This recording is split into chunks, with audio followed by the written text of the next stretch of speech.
Thor siempre ha sido uno de los Vengadores más carismáticos del universo Marvel, tanto en los cómics como en el universo cinematográfico Marvel. Donde su figura sí que empieza a palidecer es en las series de animación, donde es completamente incomparable a otros Vengadores, al menos en lo referente a apariciones en pantalla.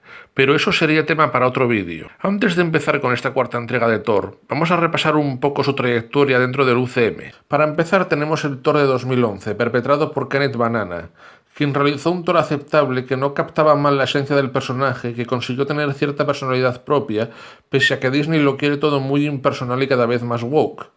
Precisamente en ese Thor tuvimos algo muy woke, pero que también es muy propio del señor Kenneth Branagh, como es presentarnos una aberrante diversidad racial en Asgard. Cuesta mucho imaginarse a los ultrarracistas vikingos adorando a algunos de esos dioses negros, latinos o asiáticos.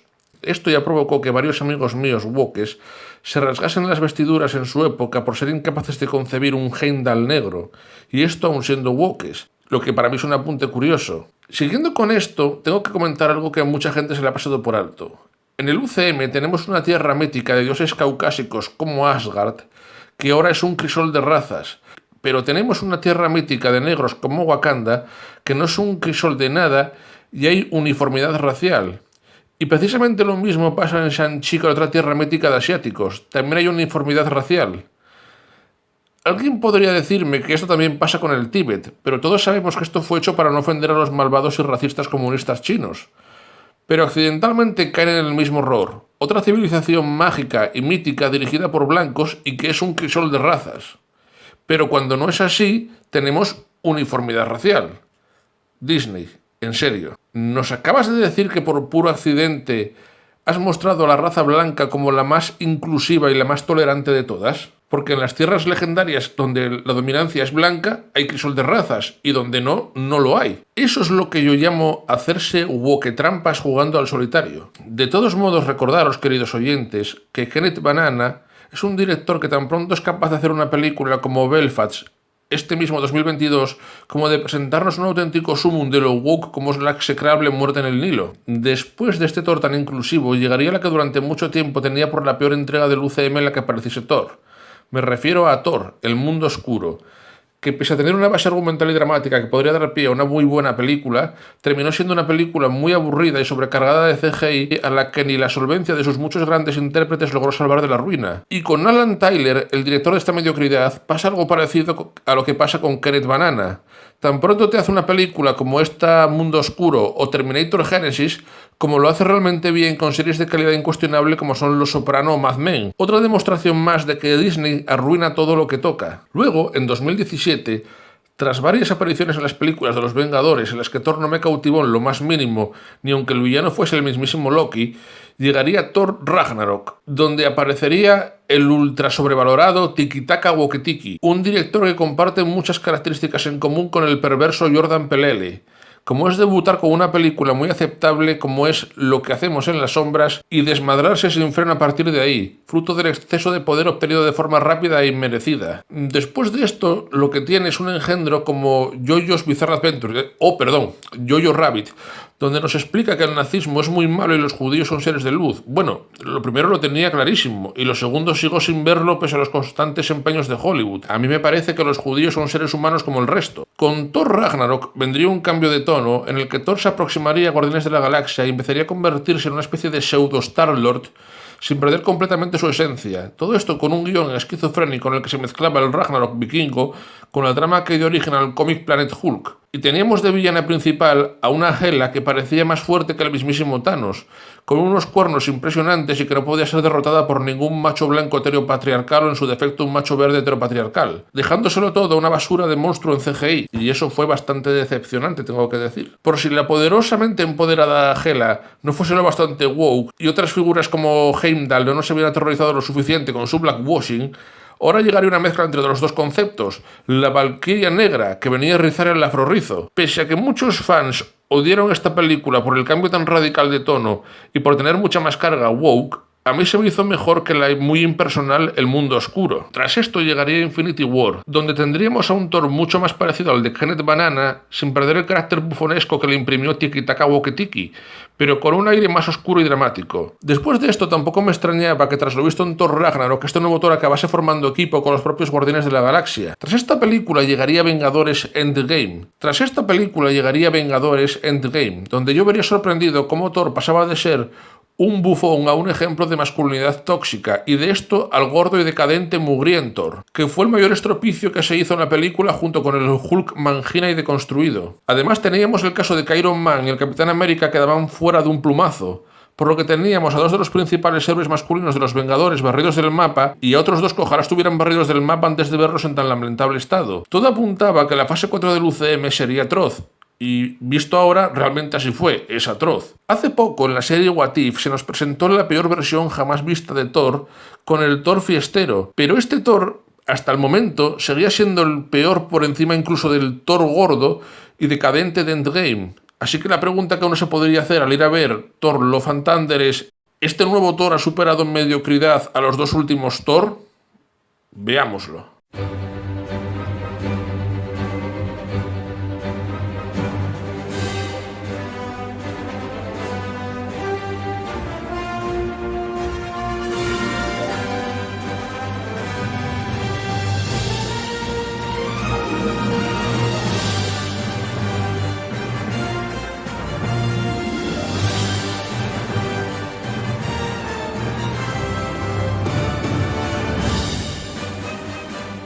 Otra puta mierda de Marvel Studios. Antes de empezar con Thor, Woke and Gaydar de Tiki Taka Chaunkiki, debo decir dos cosas. La primera es que esta crítica está poblada de spoilers que son indispensables para explicar el horror woke ante el que estamos. La segunda es que todo lo que oiréis a continuación viene de alguien al que le gustó Thor Ragnarok. Si no te gustó esa película, multiplica por 3 la carga negativa de todo lo que oirás a continuación. Sorprendentemente, los primeros minutos de la película empiezan muy bien, mostrándonos el origen del villano Gore y la trágica relación con su querida hija. Pero este espejismo de calidad apenas dura 5 minutos y solo sirve para confirmarnos que si los responsables de esta película lo hubieran querido, podrían haber manufacturado un buen producto. A partir de aquí empieza el desmadre woke, y hay mucho woke, muy woke y mucho desmadre. Al principio vemos a Gore siendo traicionado por su dios, que es la personificación de la figura del gordo cabrón, cuyo estereotipo gordófobo he denunciado a fondo en la reseña de Chip and Dale. Este gordo cabrón divino, además de despótico y clasista, es pelirrojo, apunte que no está exento de interés desde la perspectiva woke, que está empeñada en humillar a los pelirrojos y no sé muy bien por qué. Pero este no será el único gordo cabrón que veremos en la película, porque habrá un segundo gordo cabrón en la figura de Zeus. De hecho, todos los gordos que aparecen en la película son gordos cabrones. Llevamos 5 minutos de película y está asomando lo woke con bastante fuerza. Luego tenemos un resumen que nadie pidió sobre los orígenes de Thor, donde se intenta vender como algo feminista que su madre lleve a un Thor bebé a cuestas a una guerra con combates a muerte. Esto de feminista no tiene absolutamente nada, y de hecho si una madre hace eso, lo primero que se debe hacer es llamar a los servicios sociales.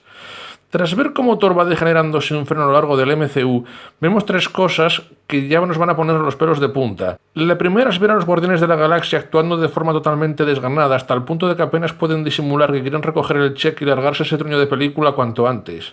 Esto se nota especialmente con Chris Pratt y en Dave Bautista. Tras muchos momentos ridículos, vemos a Thor caer en lo mismo que Lightyear. Intenta salvar una situación conflictiva y se nos vende que la masculinidad tóxica de Thor deja las cosas incluso peor, destrozando todo como un bufón hiperviolento hasta el punto del ridículo en el que parodia la apertura de piernas de Jean-Claude Van Damme en el anuncio con 2 camiones por una forma vergonzante a más no poder. Todo esto es increíble porque simplemente se nota que se está peleando contra un croma. Establecido que ver a una mujer repartir hostias como un machirulo con el hijo a cuestas está bien, pero que lo haga un hombre blanco está mal, razón de esto, ninguna, vemos que tras arruinarlo todo como en Lightyear y destrozar una construcción que debía proteger, Thor se saluda con Star-Lord de la misma forma en la que lo hacía Lightyear con Aisha en su propia película. Es interesante ver cómo la propaganda de 2 películas se va retroalimentando. A partir de aquí, Thor se separa de los guardianes desganados de la galaxia y para que no se sienta solo le regalan 2 cabras gigantes y gritonas, que literalmente se pasan todo el día chillando como locazas. Como en la película no les pusieron nombre, voy a llamarlas Kevin Feige y Victoria Alonso, creo que les pega. Mientras esto pasa, empieza un detalle woke interesante del que me voy a ocupar ahora en profundidad. La homosexualización forzada de personajes o sobrerepresentación LGTBIQ+, alfa, omega, beta, gamma. En varias escenas se ve a personajes gay deleitándose con el cuerpo de Thor como si fuesen chistes de maricas del cine del destape español de finales de los años 70. Todo muy lamentable y se alarga durante toda la película, pero aquí va lo interesante. En un chiste aparentemente inocente entre Thor y Star-Lord, se deja caer que ahora Thor es bisexual, posible consecuencia de usar demasiado el Bifrost. Pero esto no es lo grave. Del equipo de imbéciles de Thor, asumiendo que Thor es bisexual porque créanme, aquí nada es inocente o porque sí, solo hay únicamente un personaje heterosexual. El equipo de Thor tras separarse de los guardianes está compuesto por Thor, Korg, Valkyria y Jane Foster. Solo Jane es heterosexual. El resto de personajes son gays o del colectivo LGTBI plus ultra WZQX. Y la película nos da la tabarra constantemente con esto y sin venir a cuento de nada, de forma muy forzada, como hizo Pixar en Lightyear pero aumentado decenas de veces, y esto es literal. Se nos da a entender varias veces que Valkyria es lesbiana. Por si esto no queda claro en todas las veces que insistentemente se nos dio a entender, finalmente se nos dice de forma explícita. Con Korg igual, sin venir a cuento nos dice que su raza está formada por machos que se juntan para engendrar hijos con otros machos, que es como lo de la lesbiana embaraza lesbianas de Lightyear pero aumentado a la enésima potencia. En la ficción existen razas formadas exclusivamente por seres masculinos, pero sin que estos sean realmente hombres, como pueden ser los namekianos de Dragon Ball, cuyos guerreros son muy viriles pero se reproducen de forma sexuada. Pero en el caso de Korg se nos cuenta que la forma de reproducción de estos seres es una forma de reproducción y cortejo totalmente gay. La carga homosexual está muy presente en esto. Y por si esto no fuera suficiente, se refuerza aún más cuando de manera innecesaria en la película se nos presenta la pareja gay de Korg. Todo esto para que suene muy parecido al colectivo LGTBI, pese a que se puedan escudar en que es un alienígena no es exactamente igual, pero la forma en la que lo presentan es literalmente el estereotipo gay de los wokes. Destacar que tanto Valkyria como Korg prácticamente carecen de personalidad o atributos más allá de ser gays. Por más que lo intente cualquiera que escuche esto, difícilmente podrá encontrar en sus personalidades algún aspecto remarcable por lo virtuoso o por lo defectuoso. Sus papeles son panfletos gays y sus abundantes momentos gays son de usar y tirar. Deduzco que para ser cortados en mejores países como los comunistas o los musulmanes. Que si hay pasta de por medio, la homofobia sabe muy rica. Y la verdad es que estos países tan tolerantes ya les han destrozado demasiados taquillazos. Lo que no entiendo es porque esta película se llama Thor. Podrían haberle puesto títulos mucho mejores como LGTB Increíbles, Woke Warriors o Bifrost, la patrulla arcoíris. He dejado deliberadamente al último personaje LGTBIZGT Super para el final, Zeus, cuya presencia es una triple humillación. Que este personaje tenga entre sus amantes bellas mozas y hermosos mozos es algo perfectamente razonable con la mitología griega. Dicho de otra forma, Zeus es el único personaje que está bien representado en ese aspecto. Aunque no hay que perder de vista que cuando aparece Zeus se sucede una continuación de chistes de maricas absolutamente lamentables que, como dije antes, se parecen a los de décadas pasadas, pero con la diferencia de que ahora estos ridículos chistes de maricas tienen que ser divertidos y entrañables para la comunidad LGTBI. El peor de todos los chistes de maricas es ver a Zeus moviendo la faldita como toda una señorita. Todo muy lamentable y mucho lamentable. Pero Zeus aporta otra figura que alcanza el límite en esta película, la del gordo cabrón. Y en eso sí que no se parece nada a la mitología griega ni a los cómics de Marvel. Ahora Zeus, aparte de ser un gordo cabrón, es un tirano, y lo que es peor de todo, y esto sí que rompe completamente con la mitología griega, es un absoluto cobarde. De hecho, el propio Zeus reconoce que los dioses se han convertido en un chiste. Esto me lleva al siguiente punto woke. La humillación del occidental a través de las mitologías nórdica y griega. Mediante las figuras de dos dioses extraviriles vinculados con rayos y truenos, se humilla constantemente lo masculino y lo occidental. Ya hemos dicho que Zeus da vergüenza ajena porque ahora es un gordo cobarde y vicioso manipulador. Zeus pertenece a un panteón de dioses donde hay varias religiones humanas, como pueden ser dioses orientales, africanos y otros pertenecientes a desaparecidos pueblos hispanoamericanos. No es casualidad que de entre todos estos solo se humillen constantemente los dos máximos exponentes de dioses occidentales. Pero si lo que hicieron con Zeus es horrible, lo que pasa con Thor es directamente inenarrable. Vamos a ver al dios del trueno actuar como un bufón estúpido y verle hacer cosas tan sumamente degradantes como montar al destructor de tormentas como si fuese una bruja, vestir un traje de perrito caliente, y no me estoy quedando con vosotros, esto es literal, o vestirse como una ama de casa de los años 40 que prepara tortitas, con delantal cookie incluido. Pero esto no es lo peor. A Tikitaka Woketiki se le ocurrió que sería gracioso crear varios gags cómicos en los que Thor interactuase con sus dos martillos de guerra como si el Mjolnir fuese una ex y el destructor de tormentas fuese una novia celosa. Esto no es un chiste. Es literal también. Sé que es difícil de creer, pero todo esto que estoy contando pasa en la película. Por supuesto, en la película Thor no es quien salva el día. Esto ya no es cosa de Tarzán, sino de Jane, que aquí va repartiendo porrazos con el martillo mientras nos dice que es una mujer de ciencia. Todo absolutamente ridículo e innecesario. Pregúntense qué sentido tiene que una mujer esté repartiendo guantazos con un martillo mientras dice que es una mujer de ciencia. ¿Qué es para decirnos lo lista que es? ¿Que hace falta un doctorado para repartir martillazos? No hay Dios quien lo entienda. O diosa, ya no sé ni qué decir. Y ya que estamos hablando de Jane y de las macho mujeres de esta película, Jane comparte con Gore la característica de tener una historia de origen realmente buena y dramática, que si hubiera sido explorada adecuadamente podría habernos regalado una verdadera mujer fuerte que hubiese logrado conmover al espectador.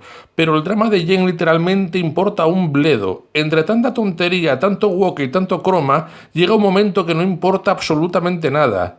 Y esto me lleva a Valkyria. De Valkyria ya dije todo lo que debía decir de su personaje, que es gay y punto. Salvo un detalle. En un momento que tampoco es casualidad, se menciona que Valkyria podría ser el rey de Asgard. Y habéis oído bien, el rey. Y no es que la Valkyria tenga pito u otras herramientas entre las piernas, es que ahora resulta que los wokes están emperrados en mostrarnos mujeres rey y no reinas, que es el equivalente femenino al rey. Los wokes feminizan palabras neutras y en su trastorno mental ahora pretenden que las mujeres sean reyes y no reinas. Esto no solo está presente en esta película. Recientemente se ha anunciado una película de Sony llamada precisamente La Mujer Rey, que es una historia que bebe de Wakanda que da gusto, y todo apunta a que será un intento woke de darle veracidad histórica al negro mítico tipo Wakanda. No es casualidad que en Thor Woke and Gaidar también se vea una negra hipermasculinizada a la que se la postule como rey. Sé que a estas alturas podéis pensar que el wokerío opaca todo lo que digo de la película, pero es que literalmente opaca toda la película. Este engendro está que desborda de cosas woke. Para terminar con cosas woke realmente atroces, tenemos una figura que es la que más repulsa me está provocando junto con el musulmágico, que es mostrar a los niños como adultos.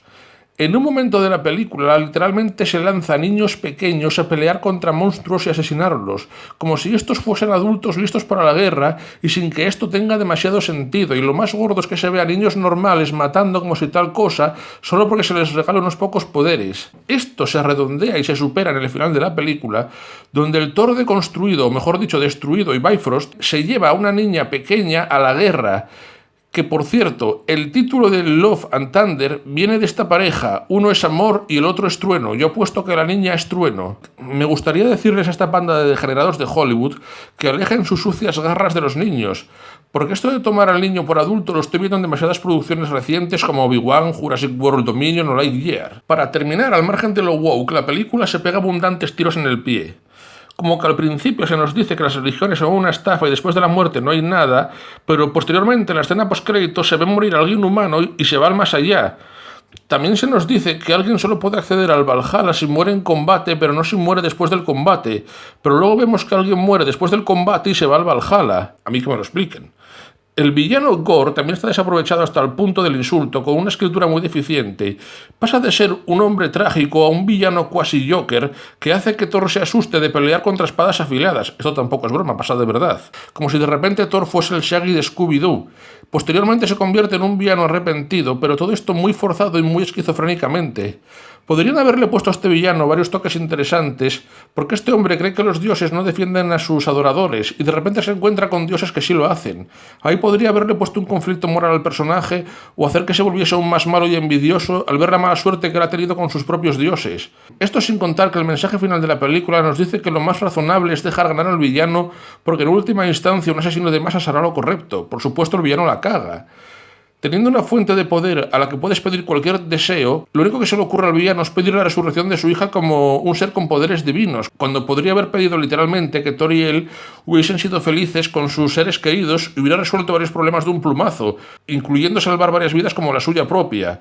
Como último toque, un absurdo de guión, resulta que Gorr necesita al destructor de tormentas para acceder a la eternidad. Una fuente de poder divina en plan genio de los deseos, que es la que comenté antes. Pero esto es absurdo, porque este arma fue creada en Infinity War y antes no existía. ¿Significa que antes nadie podía acceder a la eternidad? Todo un disparate tras otro. Por cierto, los que estéis leyendo en otros medios que la película es divertida y que está repleta de chorradas, pues no lo es. Los chistes y las bromas supuestamente divertidas con peleas en croma suceden en la primera media hora de la película. El resto simplemente es ridículo, que no es lo mismo que divertido. Que Dios nos pille confesados con la fase 4 porque Miss Marvel está resultando ser incluso más atroz que esta película de Thor Walk and Gaidar. Yo ya me he sacrificado por vosotros viendo esta película en el cine. Más heroicamente que nunca, debo añadir. Pero también os recomiendo que vayáis al cine, pero que vayáis al cine a ver buenas películas. Las salas de cine no tienen la culpa de que estos cabras locas de Kevin Feige y Victoria Alonso hagan el ridículo con la fase 4 de Marvel. Pero a la fase 4 de Marvel realmente ni os acerquéis, menos aún a esta película de Thor y a Miss Marvel. Solo espero que ahora no se les ocurra hacer un Spider-Man gay.